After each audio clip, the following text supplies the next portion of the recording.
Okey, hai, Assalamualaikum. Okey, kami daripada kumpulan ketiga ingin membentangkan pembentangan satu berkumpulan dan bertajuk Perkembangan Susu Masa Etika dan Peradaban.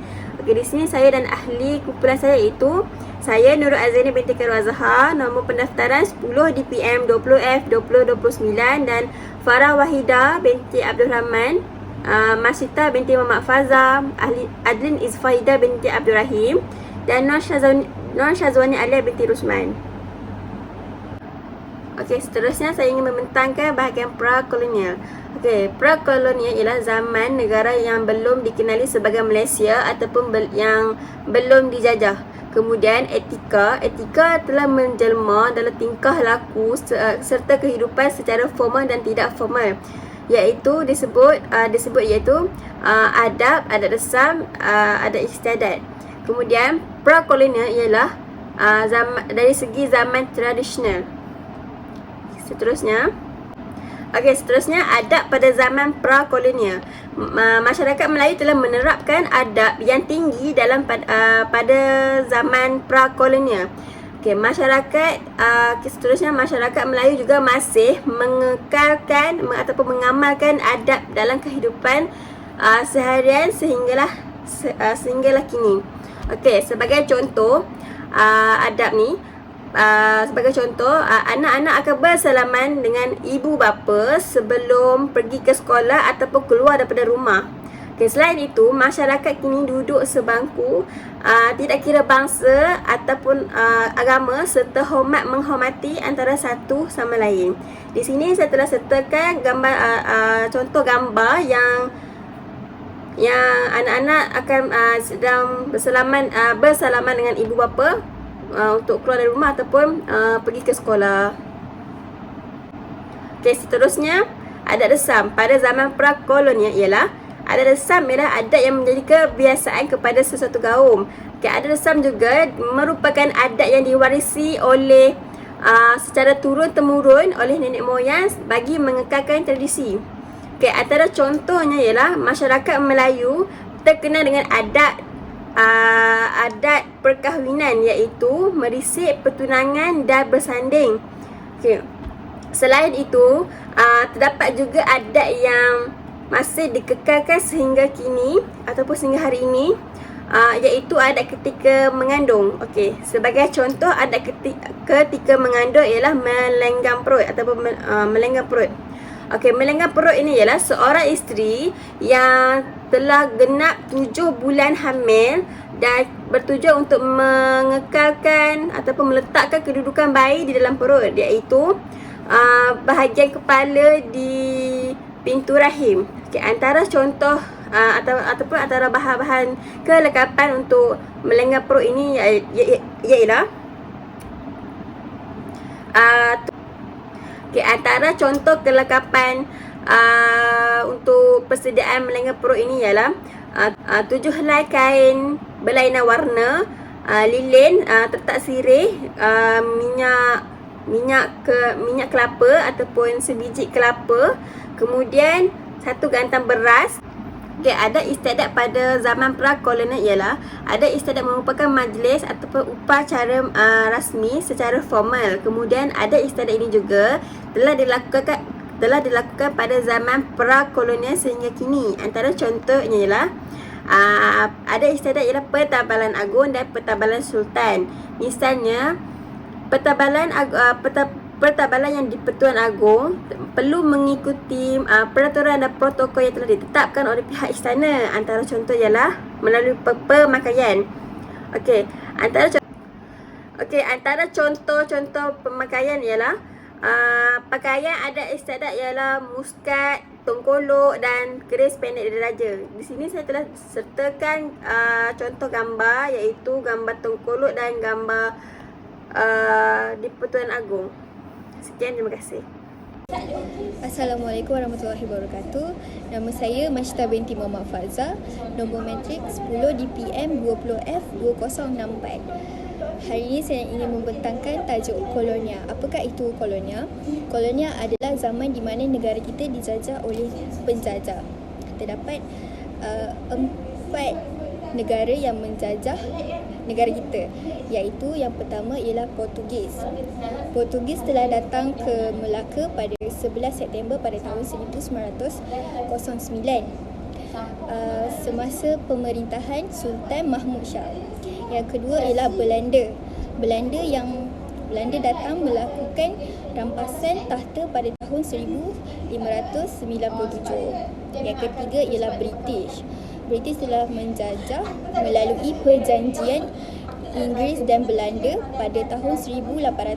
Seterusnya Jepun. Jepun memulakan empire pada 8 Disember tahun 1941 sehingga 31 Januari semasa Perang Dunia Kedua.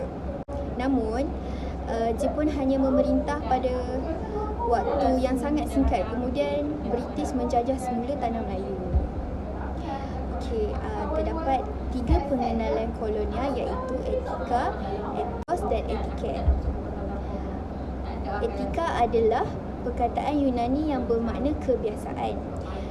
Juga dibawa dalam bentuk berpakaian, percakapan, pentadbiran dan ketuanan. Seterusnya, adat resam budaya agama yang dibawa dari barat turut mempengaruhi etika di Malaysia. Dari segi bahasa pula, etika merupakan prinsip moral ataupun nilai akhlak. Dari segi bahasa merupakan prinsip moral ataupun nilai akhlak yang menjadi pegangan kepada individu ataupun berkumpulan. Daripada segi sosiologi pula adalah mengenai benar ataupun salah yang menjelaskan perkara-perkara yang dilakukan budaya era. Contohnya, pelukis Malaysia boleh menghasilkan karya yang benar-benar mencerminkan aspirasi, falsafah dan masyarakat dalam negara kita. Daripada segi sosiologi pula, usaha membangunkan bangsa berdasarkan latar individu, keluarga dan komuniti berbagai serta berbeza sejarah, bahasa, agama, budaya dan contohnya disiplin ketika bekerja, iaitu tidak menangguhkan pekerjaan agar dapat menyiapkan tugasan pada waktu yang ditetapkan. Etiket adalah peraturan-peraturan mengambil berat dan menghormati semua penghuni rumah. Sekian itu sahaja daripada saya. Terima kasih. Assalamualaikum warahmatullahi wabarakatuh. Nama saya Mashtah binti Muhammad Faza. Nombor matrik 10 DPM 20F2064. Hari ini saya ingin membentangkan tajuk kolonia. Apakah itu kolonia? Kolonia adalah zaman di mana negara kita dijajah oleh penjajah. Terdapat 4 negara yang menjajah negara kita, iaitu yang pertama ialah Portugis. Portugis telah datang ke Melaka pada 11 September pada tahun 1909 semasa pemerintahan Sultan Mahmud Shah. Yang kedua ialah Belanda. Belanda datang melakukan rampasan tahta pada tahun 1597. Yang ketiga ialah British. British telah menjajah melalui perjanjian Inggeris dan Belanda pada tahun 1800. Seterusnya Jepun. Jepun memulakan empire pada 8 Disember tahun 1941 sehingga 31 Januari semasa Perang Dunia Kedua. Namun, Jepun hanya memerintah pada waktu yang sangat singkat. Kemudian, British menjajah semula tanah Melayu. Terdapat 3 pengenalan kolonial iaitu etika, ethos dan etiket. Etika adalah perkataan Yunani yang bermakna kebiasaan. Juga dibawa dalam bentuk berpakaian, percakapan, pentadbiran dan ketuanan. Seterusnya, adat resam budaya agama yang dibawa dari barat turut mempengaruhi etika di Malaysia. Dari segi bahasa pula, etika merupakan prinsip moral ataupun nilai akhlak. Dari segi bahasa merupakan prinsip moral ataupun nilai akhlak yang menjadi pegangan kepada individu ataupun berkumpulan. Daripada segi sosiologi pula adalah mengenai benar ataupun salah yang menjelaskan perkara-perkara yang dilakukan budaya era. Contohnya, pelukis Malaysia boleh menghasilkan karya yang benar-benar mencerminkan aspirasi, falsafah dan masyarakat dalam negara kita.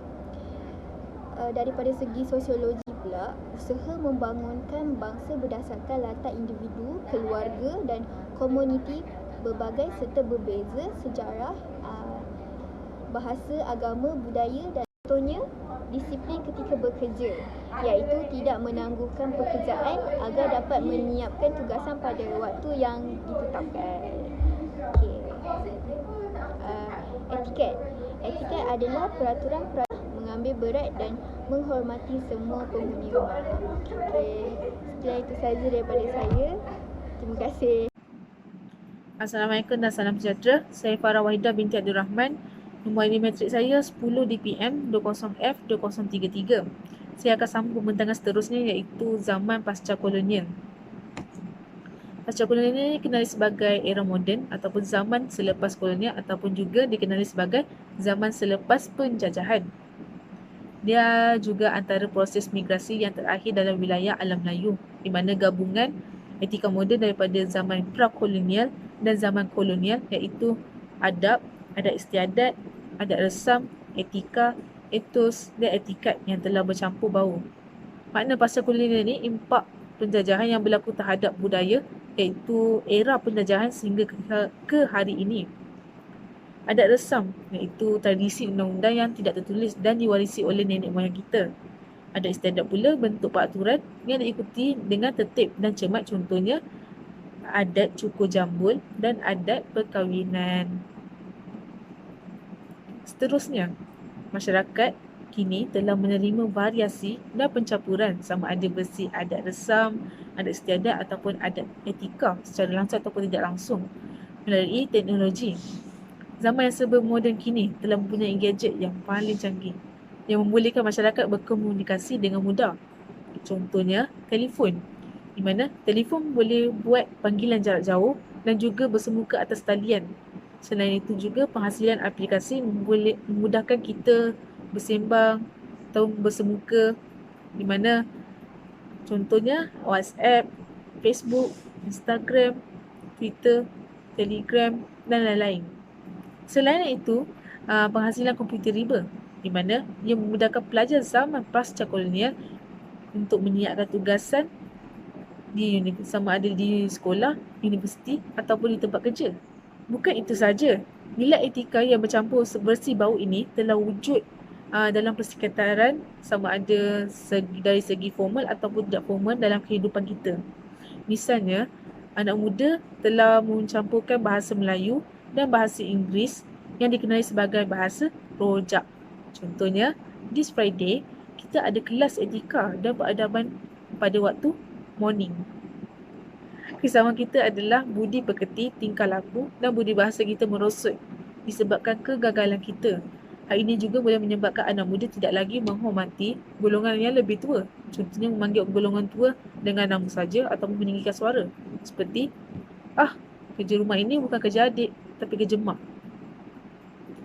Selain itu juga, contoh lain dari segi lain ialah, memeh, saya tidak suka kamu kerana kamu kaum Cina.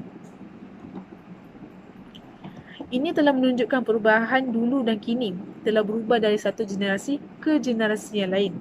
Jadi, oleh itu, setiap generasi yang hidup dalam era globalisasi ICT ini perlu menghayati makna etika dan peradaban yang telah diacuankan dalam negara kita sejak kian lama.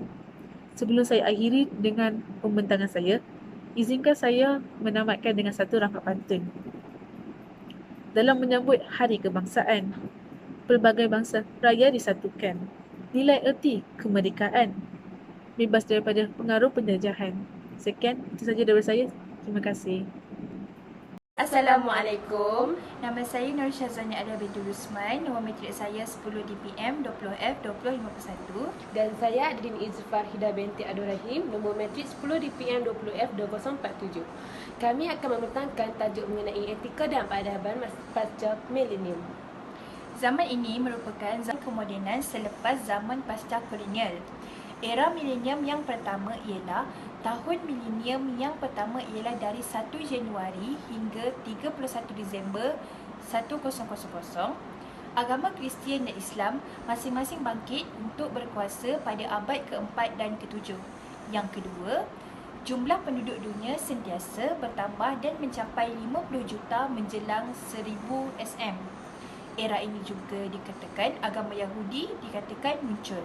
Yang ketiga, tempoh 1000 tahun yang ketiga bermula 1 Januari 2001 dan berakhir pada 31 Disember 3000. Pada abad ke-21 yang tinggal dan arah aliran jangka masa yang lebih panjang, seperti jumlah penduduk dunia yang diramalkan tidak lagi akan bertambah ketika ia mencapai 10 bilion pada dekad 2050-an, merupakan bidang kajian masa hadapan. Sebagai contoh terkini ialah Monumen Alaf Baru atau Tugu Milenium. Monumen Alaf Baru atau Tugu Milenium terletak di Prison 2 Putrajaya, Malaysia. Ia merupakan monumen negara yang pertama dibina khas untuk wilayah Persekutuan Putrajaya. Di bawah tugu ini telah ditanam oleh Tun Dr. Mahathir pada tahun 2020. Kesimpulan daripada tajuk pembentangan kami pada hari ini ialah, yang pertama, kita mestilah menghayati makna etika dan peradaban yang telah dilakukan dan diamalkan di negara kita. Yang kedua, kita hendaklah memupuk sikap hormat menghormati walaupun berbeza bangsa dan agama mengikut adat tradisi masing-masing. Dan yang ketiga, kita perlulah menambahkan ilmu pengetahuan mengenai sasiah, etika dan peradaban yang perlu diterapkan kepada kita untuk diajari kepada generasi yang akan datang. Sekian dari kami. Terima kasih.